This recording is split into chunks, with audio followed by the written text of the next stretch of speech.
ராம் நாராயண ராம். மனிதன் வாழ்க்கையில் எந்தவற்றையும் எளிதாக பெறலாம். உங்கள் சுற்றிலும் பலர் பல்வேறு பிரச்சனைகளால் கவலையடைவதை நீங்கள் கண்டிருப்பீர்கள். சிலர் தங்கள் வேலைக்காக, சிலர் படிப்புக்காக, மற்றவர்கள் வாழ்க்கையில் முன்னேற்றமில்லாமல் இருப்பதற்காக கவலையடைகிறார்கள். ஆனால் நீங்கள் உங்கள் உள்ளுணர்வு மற்றும் அறிவின் குரலை கேட்பீர்களானால் நீங்கள் உண்மையான ஞானத்தை அடைவீர்கள். உண்மையான ஞானம் கிடைத்த பிறகு வெற்றிக்கான சரியான பாதை உங்கள் கண்களுக்கு தெரிய வரும். அந்த பாதையில் நடந்தால் நீங்கள் எண்ணிய அனைத்தையும் பெற முடியும். நாம் இன்று ஒரு நிதர்சனத்தை புரிந்து கொள்ள வேண்டும். சிலர் பிரித்து ஆட்சி செய் என்ற கொள்கையை பின்பற்றி சமூகத்தை கட்டுப்படுத்திக் கொண்டிருக்கிறார்கள். ஆனால் நாம் அவர்களை ஆட்சி செய்ய அனுமதிக்கிறோம். ஏனென்றால் நாம் உள்ளிருந்து பலவீனமானவர்களாகிவிட்டோம். இன்றைய உலகில் மதத்தின் பெயரால் மக்கள் தவறாக வழிநடத்தப்படுகிறார்கள். இது சமூகத்தின் மிகப்பெரிய பரிதாபகரமான நிலைமை. ஒருபுறம் ஏழ்மை கோட்டிற்கு கீழே பல குழந்தைகள் ஒரு நேர உணவிற்காகவும் போராடுகிறார்கள்.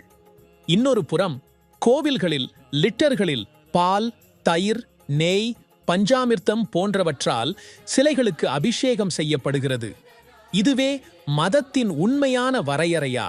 நாம் அனைவரும் 5 தத்துவங்களால் பஞ்சபூதங்கள் உருவாக்கப்பட்டுள்ளோம். ஒவ்வொருவருக்கும் இதயமும் மூளையும் ஒன்று.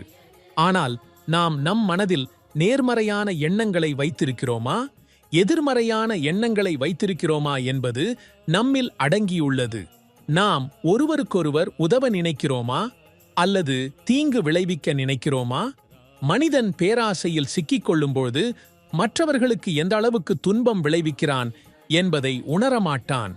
இந்த பூமி தவத்திற்கும் அர்ப்பணிப்பிற்கும் இடமாகுவோம். நம்பிக்கையே நம் சக்தி, பொறுமையே நம் ஒழுங்கு, அன்பே நம் விசுவாசம். இந்த அனைத்தையும் உள்ளத்தில் கொண்டிருந்தால் வெற்றி நம்மை தேடிச் வரும். பிறரை கீழே தள்ள வேண்டிய அவசியமே இல்லை.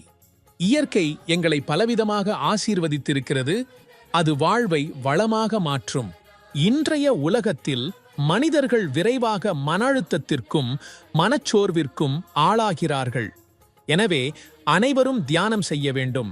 தியானத்தின் மூலம் நாம் நம் உணர்வுகளை கட்டுப்படுத்த முடியும், மனதை நிலைப்படுத்த முடியும். இதன் மூலம் வாழ்க்கையில் சரியான முடிவுகளை எடுக்க முடியும். தியானம் நம் தனிப்பட்ட முன்னேற்றத்தை கூட்டும், வழிகாட்டல் திறனை வளர்க்கும், சமூகத்திற்காக பொறுப்பு உணர்வை உருவாக்கும். நீங்கள் எல்லாரும் அறிந்ததே, இந்த உலகத்தில் சுமார் 800 கோடி மக்கள் வாழ்கிறார்கள்.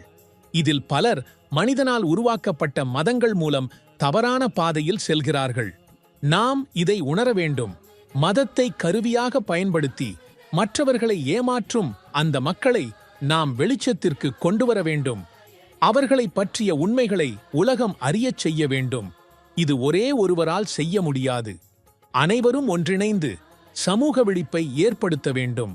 வாழ்க்கையில் நீங்கள் எதை செய்தாலும் உங்கள் புத்திசாலித்தனமான முடிவுகள் உங்களை சரியான பாதையில் வழிநடத்தும். ஆகவே எப்போதும் உங்கள் உள்ளுணர்வின் குரலை கேளுங்கள்.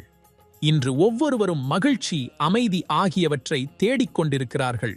இதற்காக நாம் இடம் இடமாக சுற்றி கொண்டிருக்கிறோம். ஆனால் நாம் மறந்து விடுகிறோம், உண்மையான மகிழ்ச்சியும் அமைதியும் நம் உள்ளிலேயே இருக்கின்றன.